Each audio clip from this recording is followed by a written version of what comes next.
கோவில் கும்பாபிஷேகம். கோவிலில் சாமி படம் வரையணும் அப்படின்றதுனால நம்மளை கூப்பிட்டுருந்தாங்க. கடலூர் மாவட்டத்தில் வேப்பூர் வட்டம் ஆதியூர் கிராமம். இன்றைக்கி அங்கே தான் வந்திருக்கேன். கோவிலில் போயிட்டு சாமி படம் வரைஞ்சி எனக்கு இது மாதிரி அனுபவம் கிடையாது. இதுதான் முதல் முறை. எனக்கு இருந்தாலும் பயமாக இருந்துச்சு. எப்படிடா செய்ய போகிறோம் அப்படின்ற மாதிரி ஒரு பயம் இருந்துச்சு.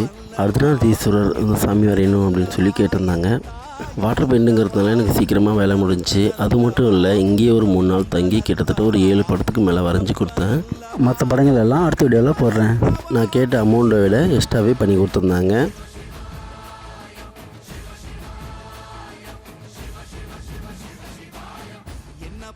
படம் ஃபுல்லாக கம்ப்ளீட் பண்ணி முடிச்சதும் ரொம்ப நல்லாயிருக்கு அப்படின்ற மாதிரி சொன்னாங்க. அதுவும் எனக்கு ரொம்ப சந்தோஷமாயிடுச்சு. என்னங்க, நம்ம வீடியோ பிடிச்சிருக்கா? அப்போ லைக் பண்ணுங்கள், கமெண்ட் பண்ணுங்கள், ஷேர் பண்ணுங்கள், சப்போர்ட் பண்ணுங்கள். தேங்க்யூ.